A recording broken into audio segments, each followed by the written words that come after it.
Assalamualaikum warahmatullahi wabarakatuh.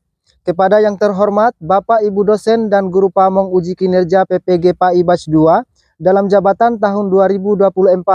Perkenalkan, nama saya Riko. Saya adalah guru pendidikan agama Islam di SMP Negeri 1 Bonegunu, Kecamatan Bonegunu, Kabupaten Buton Utara, sekaligus mahasiswa PPG PAI Batch 2 dalam jabatan tahun 2024 di LPTK UIN Alauddin Makassar di Provinsi Sulawesi Selatan dengan NIM 21000124731.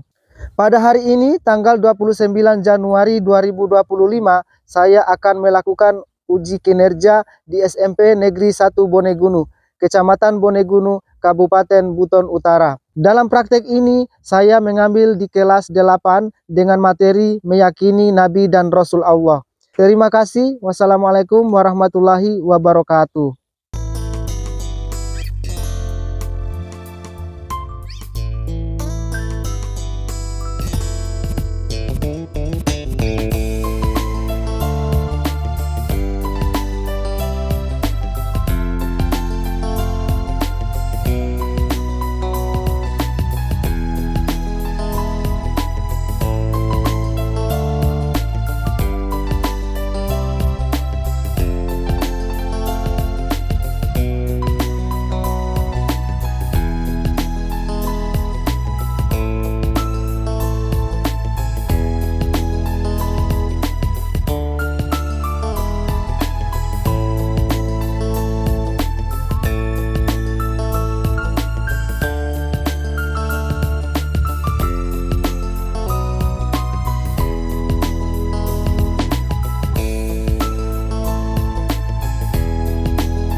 Assalamualaikum warahmatullahi wabarakatuh. Bagaimana kabarnya hari ini? Baik. Sehat? Sehat. Alhamdulillah ya. Oke, seperti biasa sebelum kita memulai pembelajaran, marilah kita berdoa bersama. Ketua kelasnya silakan pimpin doa. Teman-teman, sebelum kita belajar, marilah kita berdoa. Berdoa dimulai. Bismillahirrahmanirrahim. Rabbi zidni ilman warzuqni fahman. Amin. Doa selesai. Sekarang Bapak akan memeriksa kerapiannya. Silakan semua berdiri. Oke, sudah rapi semua ya. Oke, silakan duduk kembali. Di sini Bapak akan mengecek kehadirannya. Dwina Garneta Safarila, Naila Nur Alifia, Alam Nur Pariyama, Valin, Deswan, Zakwan. Oke, bagus ya. Hadir semua. Marilah kita membaca surah An-Nas atau surah pendek secara bersama-sama. Nanti Bapak yang akan pimpin ya. Hari ini kita akan membaca surah An-Nas. Kita awali dengan membaca Al-Fatihah.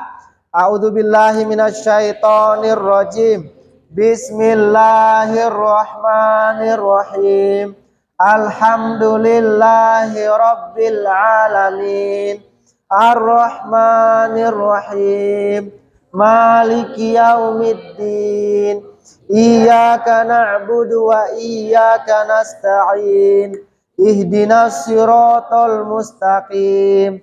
Siratal ladzina an'amta 'alaihim ghairil maghdubi 'alaihim waladdallin. Amin. Bismillahirrahmanirrahim. Qul a'udzu birabbin nas, malikin nas, ilahin nas, min syarril waswasil khannas, alladzi yuwaswisu fi sudurin nas, minal jinnati wan nas. Amin. Oke, bagus. Jadi tadi kita sudah membaca surat pendek secara bersama-sama. Sekarang untuk menumbuhkan rasa nasionalisme kita terhadap bangsa Indonesia, marilah kita menyanyikan lagu wajib nasional. Hari ini kita akan menyanyikan lagu Indonesia Raya. Silakan Dwina Garneta Safarila untuk pimpin. Semuanya berdiri ya. 1, 2, 3, ya. Indonesia tanah airku, tanah tumpah darahku. Di sanalah aku berdiri, jadi pandu ibuku. Indonesia kebangsaanku, bangsa dan tanah airku. Marilah kita berseru, Indonesia bersatu. Hiduplah tanahku, hiduplah negeriku, bangsaku, rakyatku semuanya. Bangunlah jiwanya, bangunlah badannya untuk Indonesia Raya. Indonesia Raya, merdeka, merdeka, tanahku, negeriku yang ku cinta. Indonesia Raya, merdeka, merdeka, hiduplah Indonesia Raya. Indonesia Raya, merdeka, merdeka, tanahku, negeriku yang ku cinta. Indonesia Raya, merdeka, merdeka, hiduplah Indonesia Raya. Oke, silakan duduk kembali.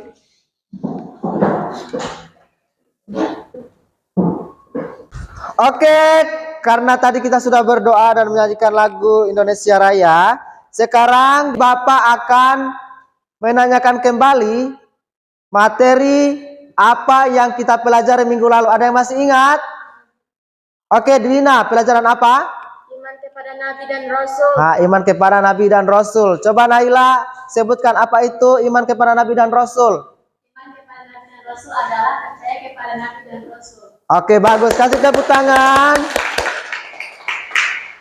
Nabi dan Rasul yang wajib kita imani ada berapa? 25. Oke, ternyata kalian masih ingat ya. Jadi iman kepada Nabi dan Rasul itu adalah percaya kepada bahwasanya Allah Subhanahu wa taala mengutus Nabi dan Rasul ke bumi ini untuk memperingatkan umat-umatnya. Dan nabi yang wajib kita ketahui itu ada 25 nabi dan Rasul. Kemudian di sini Bapak akan memberikan lagi satu buah pertanyaan. Apakah kalian pernah melakukan kebaikan? Pernah. Pernah ya, pasti pernah semua.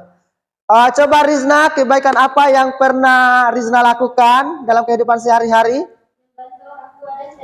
Membantu orang tua dan teman. Kasih tepuk tangan untuk Rizna. Jadi bahwasanya kita sebagai umat manusia harus senantiasa berbuat baik. Tapi berbuat baiknya jangan semata-mata karena manusia, ya, tapi semata-mata karena Allah Subhanahu wa taala. Karena bisa jadi kalau kita berbuat baik karena manusia itu menimbulkan ria, ya. Semua sudah paham ya? Oke, jadi sebelum kita masuk di pembelajaran kita hari ini dan tujuan pembelajaran, maka supaya lebih semangat, kita lakukan dulu ice breaking ya.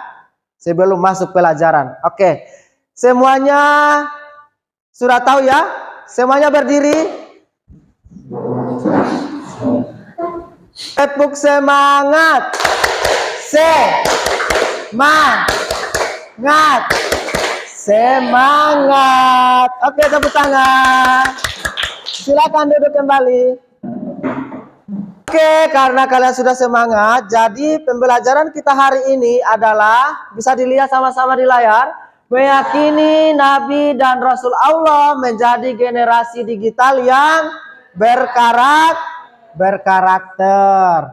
Adapun tujuan dari pembelajaran kita hari ini yang pertama bisa dilihat peserta didik mampu memahami sifat-sifat wajib, mustahil dan jaiz bagi Nabi dan Rasul.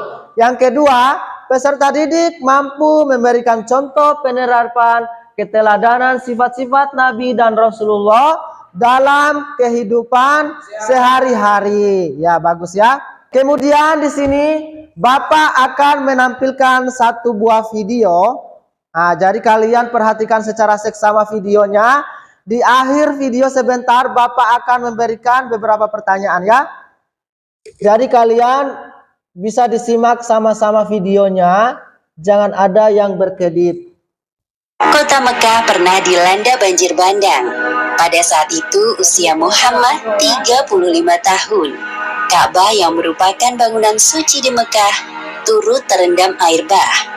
Bencana tersebut menyebabkan kerusakan parah pada dinding Ka'bah. Akhirnya terjadi kesepakatan untuk merenovasi Ka'bah. Sedangkan Muhammad berperan besar dalam peletakan Hajar Aswad. Muhammad dan Khadijah hidup dengan pergaulan yang baik dalam balutan kasih sayang. Setelah menikah dengan Khadijah, orang-orang Mekah semakin menghormati Muhammad. Namun tidak ada yang berubah. Beliau tetap rendah hati, suka menolong, tidak pernah menunjukkan kemarahan. Berbicara sedikit, dan apabila bergurau, yang dikatakannya hanya kebenaran. Hal itulah yang membuat orang-orang di sekitarnya merasa senang, sekaligus segan terhadap Muhammad. Tepatnya 5 tahun sebelum peristiwa kenabian, terjadi peristiwa langka di Mekah. Awan berwarna hitam tiba-tiba menumpahkan beban berat yang dikandungnya. Bukit-bukit di sekitar Mekah mengalirkan air hujan ke kota yang berada tepat di bawahnya. Tidak hanya rumah penduduk kota Mekah yang rusak akibat banjir, bangunan suci Ka'bah pun ikut terendam banjir. Beberapa pembesar Quraisy berdebat mengenai perbaikan Ka'bah. Muncul rasa khawatir ketika mengenang peristiwa penyerangan Ka'bah oleh pasukan Raja Abraha. Kita tidak bisa tinggal diam melihat bangunan suci kota ini terendam banjir. Tapi aku takut jika pemilik Ka'bah marah kepada kita, seperti peristiwa naas yang menimpa Abraha dan pasukannya. Wahai saudaraku, tujuan utama kita adalah memperbaiki Ka'bah, bukan untuk menghancurkannya seperti yang dilakukan Abraha kala itu. Ya, benar apa yang engkau katakan. Bangunan Ka'bah harus segera diperbaiki. Sebaiknya kita segera mencari orang yang mampu bertanggung jawab atas perbaikan tersebut. Beberapa saat setelah diskusi dilakukan, diputuskan bahwa Walid bin Mughirah yang akan bertanggung jawab. Mereka meminta untuk meninggikan bangunan Ka'bah yang tingginya 9 hasta sejak pembangunan di masa Nabi Ismail. Kami ingin bangunan Ka'bah ditinggikan dan diberi atap agar tidak ada pencuri yang datang dari dana yang kotor, seperti hasil pelacuran, keuntungan dari sistem riba, maupun perampasan harta. Semoga engkau teliti sebelum menggunakannya. Baik, akan aku laksanakan sesuai perintah kalian. Walid menyanggupi permintaan para pembesar Mekah dan mulai menyusun rencana renovasi Ka'bah. Bertepatan dengan bencana banjir ini, tersiar berita bahwa telah ditemukan sebuah kapal Romawi yang terdampar di Laut Merah, tepatnya di dekat pelabuhan Syuaibah. Wahai saudaraku, tugas pertamamu adalah mencari siapa pemilik kapal Romawi itu dan membeli kapalnya. Kita membutuhkan banyak kayu untuk fondasi Ka'bah. Serahkan padaku, aku akan mengatasi masalah ini. Setelah bertemu dengan pemilik kapal, Walid bin Mughirah bernegosiasi dengannya. Pemilik kapal bernama Bakum. Ia adalah seorang penganut Nasrani yang berasal dari Mesir. Bakum kemudian dikontrak menjadi ahli kayu. Pada awalnya, anak buah Walid tidak berani menyentuh bangunan Ka'bah. Namun pemimpin mereka, Walid bin Mughirah, mengatakan sesuatu yang melegakan. Kita mulai perombakannya dari bangunan sebelah selatan. Setelah itu, kita tunggu sampai esok hari. Apabila tidak ada hal buruk yang terjadi, maka kita lanjutkan tugas mulia ini sampai selesai. Ya, kami setuju. Perombakan Ka'bah ini merupakan perbaikan dari hasil kerja keras Nabi Ibrahim alaihi salam dan Nabi Ismail alaihi salam. Bangunan Ka'bah, masing-masing kabilah mendapatkan tugas untuk memperbaiki tiap sudut bagian Ka'bah. Hal pertama yang dilakukan adalah memindahkan patung Hubal dan patung-patung lainnya, kemudian membersihkan pelataran Ka'bah, lalu membongkar dinding dan membuat pondasi. Pondasi Ka'bah berasal dari batu-batu granit biru yang diambil dari bukit di sekitar Mekah. Sedangkan bahan pencampur semen yang disebut bitumen didatangkan langsung dari Syria. Muhammad turut serta dalam perbaikan Ka'bah dari awal penghancuran bangunan dan hari-hari berikutnya. Kita harus meninggikan fondasi sekaligus membangun pintu baru. Setelah itu, kita bangun atap Ka'bah agar barang-barang berharga di dalamnya tidak dicuri orang. Baik, kami akan mengerjakan sesuai perintahmu. Pembangunan dan perombakan Ka'bah hampir selesai.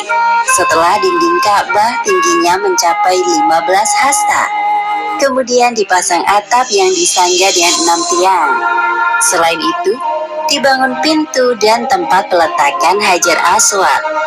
Kini tiba saatnya bagian peletakan batu hitam atau biasa disebut Hajar Aswad di sudut timur. Pada saat inilah terjadi perselisihan antar kabilah. Masing-masing kabilah merasa lebih berhak meletakkan Hajar Aswad pada tempatnya semula dibanding kabilah lainnya. Perselisihan ini terjadi hingga 4 hari tanpa ada keputusan. Sampai akhirnya muncul seorang tua bernama Abu Umayyah bin Al-Mughirah menawarkan jalan keluar. Beliau adalah sosok tetua yang dihormati di kalangan pembesar Mekah. Wahai saudara-saudaraku, hentikan perdebatan kalian. Serahkan keputusan kalian kepada orang yang pertama kali masuk lewat pintu Safa. Orang-orang setuju dengan usulan Abu Umayyah. Mereka pun menanti siapa yang kira-kira datang pertama kali. Rasa penasaran tersemat di dada masing-masing kabilah. Lihat, ada seseorang yang datang. Benarkah? Mari kita lihat siapa itu. Oh, dia Muhammad, pemuda Al-Amin. Kami rela dengan keputusannya. Dia yang terbaik. Orang-orang Quraisy bersorak lega, sekaligus gembira melihat kedatangan Muhammad. Sedangkan Muhammad bingung dengan penyambutan yang dilakukan oleh para kabilah. Apa yang terjadi sebenarnya? Mereka lalu menceritakan tentang permasalahan yang terjadi. Sebelum membuat keputusan, Muhammad berdoa dalam hati agar tidak salah langkah. Beliau juga tidak menginginkan pertikaian ini berlarut-larut terjadi. Tolong, ambilkan aku sehelai kain. Baik, tunggu sebentar. Orang-orang penasaran dengan apa yang akan diperbuat Muhammad. Setelah kain dalam genggaman, beliau menghamparkannya ke tanah. Kemudian beliau meletakkan Hajar Aswad di tengah-tengah kain. Untuk setiap pemimpin dari masing-masing kabilah, dipersilahkan untuk memegang ujung kain ini. Kemudian, mereka bersama-sama mengangkat Hajar Aswad menggunakan sehelai kain dan Muhammad bertugas mengembalikan Hajar Aswad ke tempatnya semula. Akhirnya, beliau berhasil menghentikan pertikaian tentang peletakan Hajar Aswad. Semua kabilah merasa puas dengan keputusan Muhammad yang cerdas dan bijaksana. Demikianlah akhir kisah renovasi Ka'bah pada zaman sebelum Muhammad diangkat menjadi nabi. Hikmah yang dapat kita ambil dari kisah ini, pertama, hendaknya kita selalu mengawali segala perbuatan dengan niat yang baik agar mendapat ridho dari Allah Subhanahu wa Ta'ala. Dan kedua, salah satu kriteria dari pemimpin yang ideal menurut Islam adalah fatonah atau cerdas.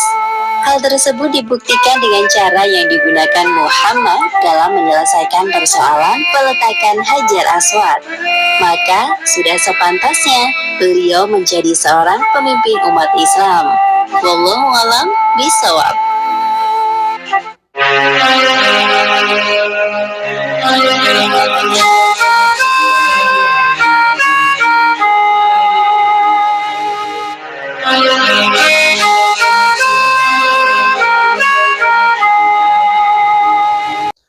Oke, sudah disaksikan videonya secara bersama-sama? Sudah ya? Berarti kalian sudah paham apa isi di dalam video tersebut? Sudah? Oke, jadi karena kalian sudah melihat videonya, di sini Bapak akan memberikan 3 buah pertanyaan. Ya, saya akan mengetes kalian apakah sejauh mana pemahaman kalian terhadap video yang Bapak tampilkan. Oke, yang pertama, siapa dalam video tersebut yang ditunjuk sebagai penanggung jawab perbaikan Ka'bah? Siapa yang tahu? Oke, silakan Mirzan, siapa? Walid bin Mughirah. Kasih tepuk tangan untuk Mirzan. Pertanyaan yang kedua, masalah apa yang terjadi di dalam video tersebut? Siapa yang bisa jawab? Oke, Alam Nur Pariyama, silakan. Apa? Pertikaian tentang peletakan Hajar Aswad.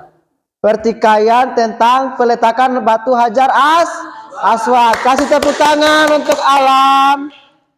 Oke, sekarang sudah bagus ya. Dan pertanyaan terakhir, di sini Bapak akan lihat perempuannya ya.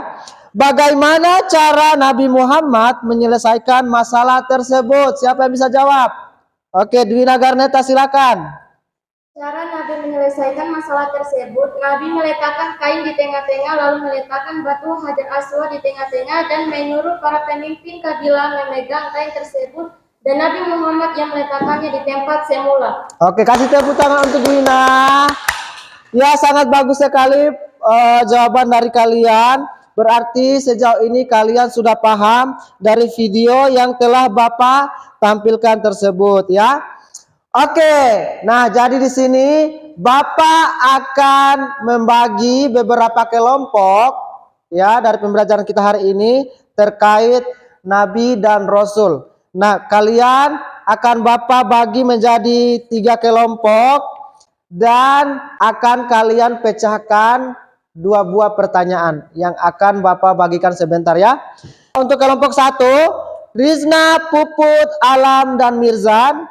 Kelompok 2, Naila, Fail, Falin, dan Zakwan. Kelompok 3, Dwina, Rahma, Yuman, dan Sahril. Kelompok 1 di sini, kelompok 2 di sini, kelompok 3 di sini. Silakan diatur untuk kelompoknya.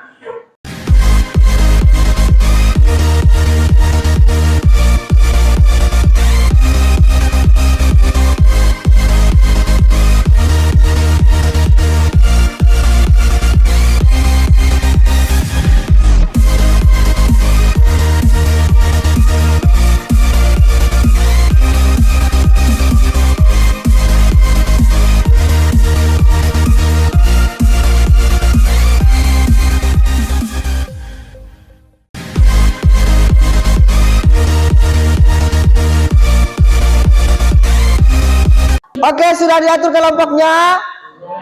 Oke, sudah ya. Ini kelompok 1, kelompok 2, dan kelompok 3. Nah, jadi di sini Bapak akan membagikan 1 buah buku cetak atau bahan ajar untuk kalian jadikan panduan. Dan Bapak akan memberikan beberapa pertanyaan ya untuk kalian pecahkan ya. Oke, silakan.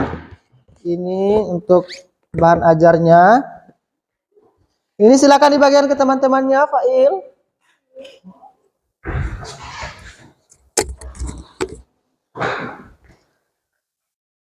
Oke, silakan kalian bekerja sama untuk memecahkan masalah. Adapun pertanyaannya bisa dicatat. Pertanyaannya adalah sebutkan sifat-sifat yang ada pada Nabi dan Rasul. Yang kedua, bagaimana cara kita menerapkan atau meneladani sifat Rasul dalam kehidupan sehari-hari. Di situ sudah ada bahan ajarnya. Dibuka bukunya halaman 171. Silakan diskusikan bersama teman-temannya. Dan dari pertanyaan tersebut silakan temukan jawabannya dan kalian bekerja sama dalam diskusi. Silakan.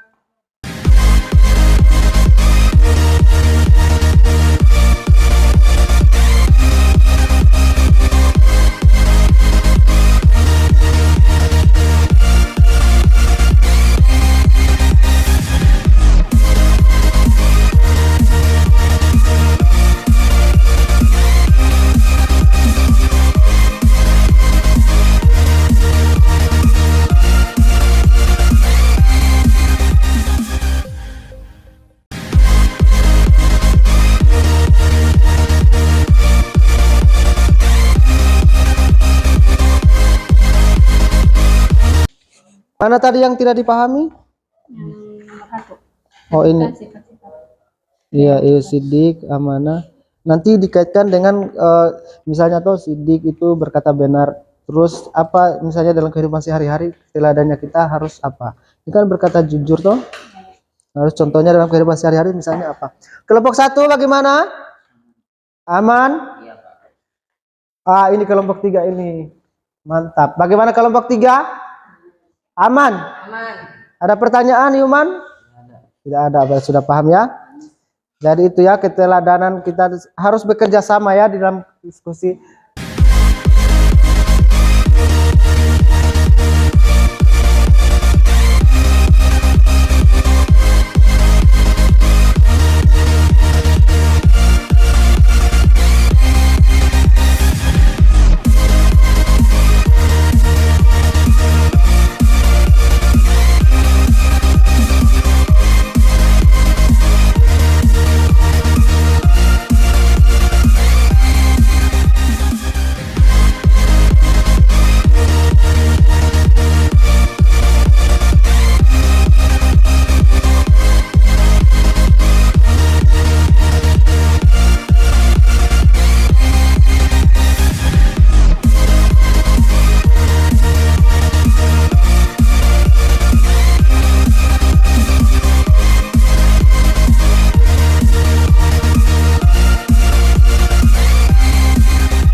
Oke, sudah? Oke, kalau sudah, sebelum kita kalian mempresentasikan hasil diskusi kalian ke depan, maka supaya dari tadi kalian ini sudah tegang, maka kita akan lakukan lagi refresh lagi atau ice breaking. Oke, silakan berdiri semuanya. Regangkan otot-otot kalian supaya lebih semangat lagi untuk sebentar presentasi ya. Supaya kalian satset jawabannya. Jangan ada yang loyo-loyo. Oke. Masih ingat ya ice breakingnya? Oke, kita tepuk semangat. Tepuk semangat. Semangat. Kasih tepuk tangan. Oke, silakan duduk kembali. Jadi di sini Bapak akan menunjuk semua kelompok untuk mempresentasikan hasil diskusinya ke depan.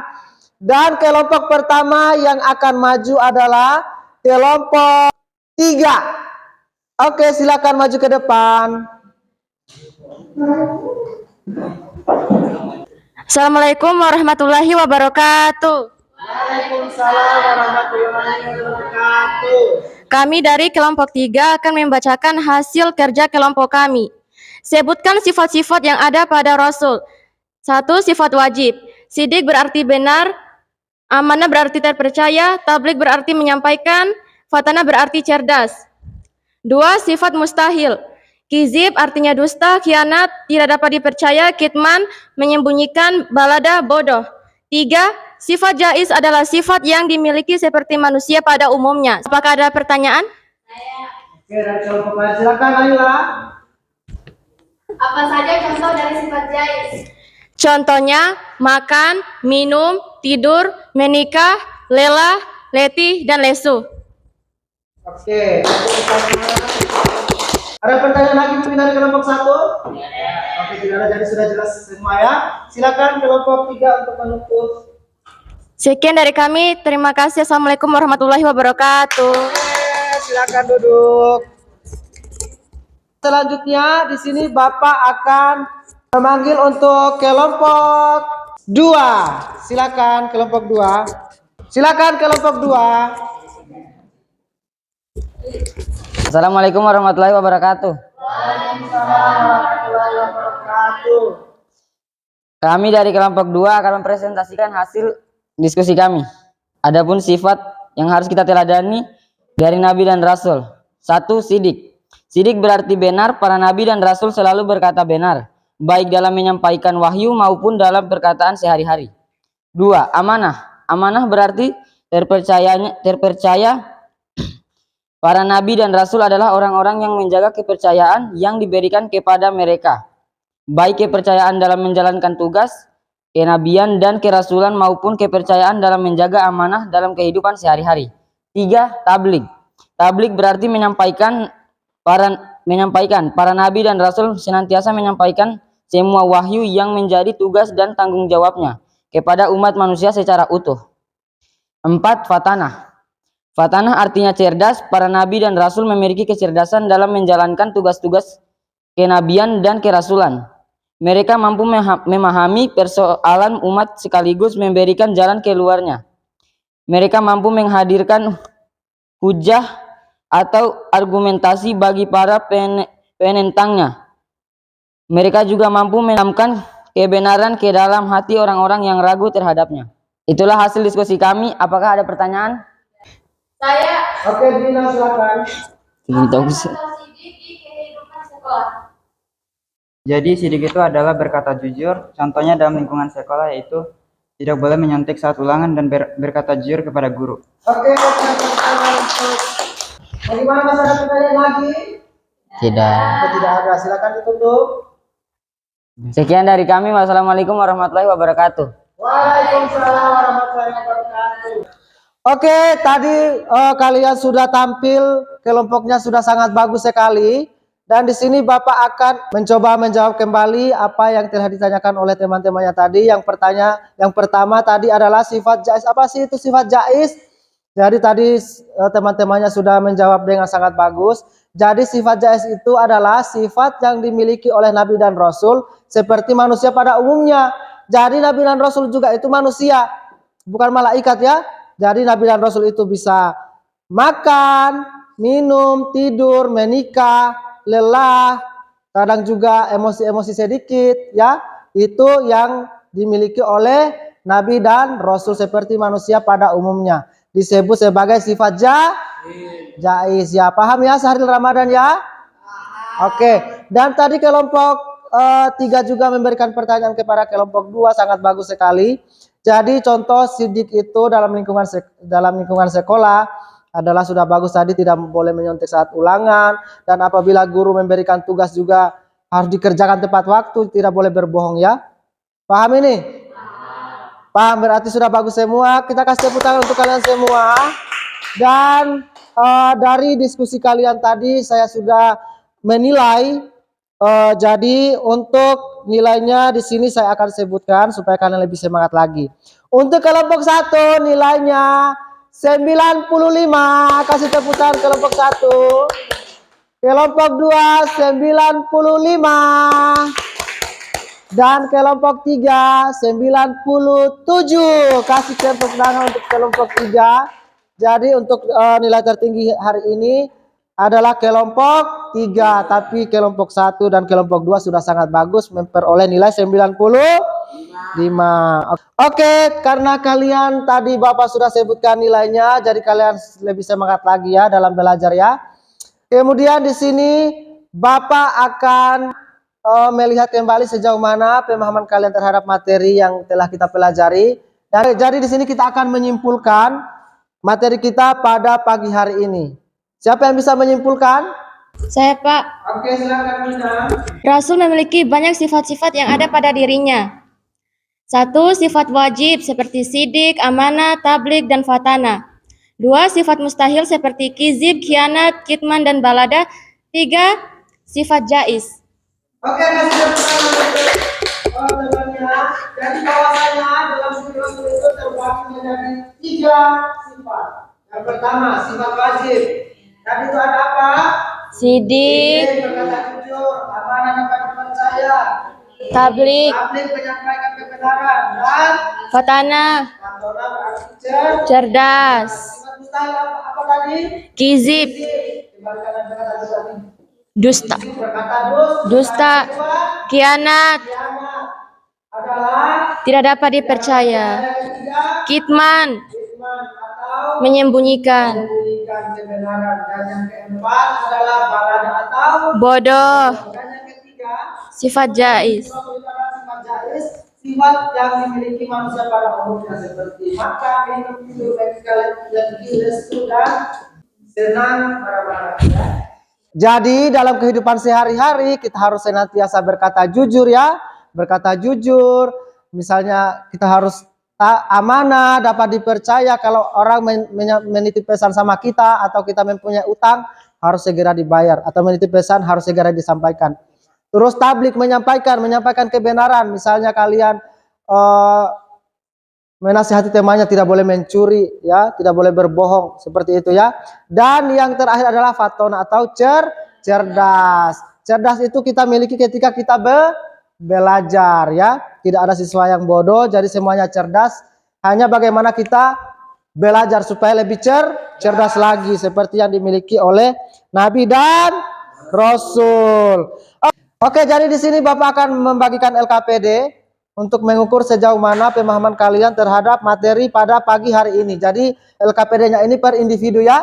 Kalian jawab dan diisi sebentar di store. Waktunya 10 menit, silakan.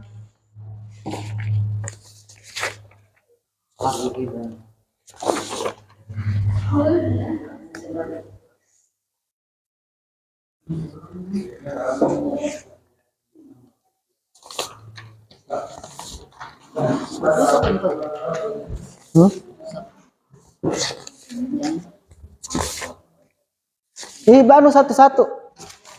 Satu-satu ya.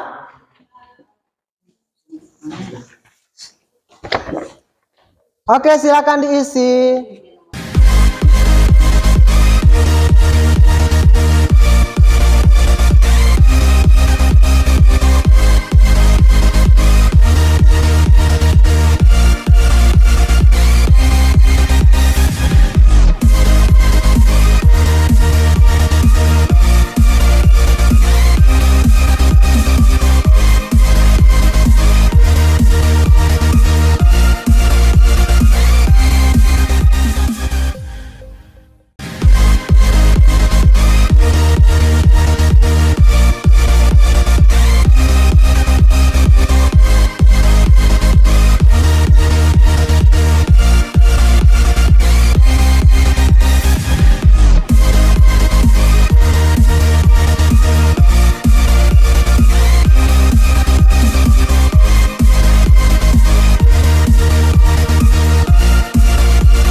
Oke, sudah diisi LKPD-nya? Oke, silakan dikumpul. Kumpul semua di sini toh, kumpul. Kumpul satu orang, titip saja. Oke, bagus.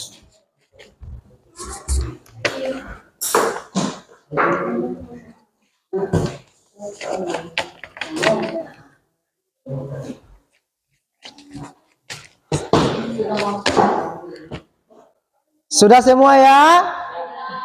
Oke, jadi untuk hari ini sangat luar biasa ya. Menurut kalian bagaimana pembelajaran hari ini? Sangat menyenangkan atau tidak? Oke, kasih tepuk tangan sekali lagi untuk kalian semua. Jadi minggu depan kita akan masuk materi Rasul Ulul Azmi. Jadi minggu depan kita akan belajar itu. Jadi nanti di rumah dibaca-baca memang untuk materinya, agar pertemuan selanjutnya lebih lancar lagi. Paham ini? Oke, jadi sebelum menutup pembelajaran pada pagi hari ini, alangkah baiknya tadi kita buka dengan doa. Sekarang kita tutup dengan doa. Silakan ketua kelasnya. Sebelum mengakhiri pembelajaran hari ini, marilah kita berdoa. Doa dimulai. Bismillahirrahmanirrahim. Qul huwallahu ahad, Allahus samad, lam yalid walam yulad, walam yakullahu kufuwan ahad. Amin.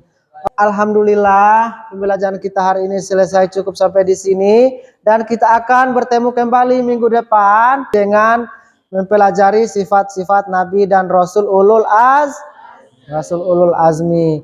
Demikian untuk pembelajaran hari ini, kita sama-sama mengucapkan alhamdulillah. Demikian, assalamualaikum warahmatullahi wabarakatuh.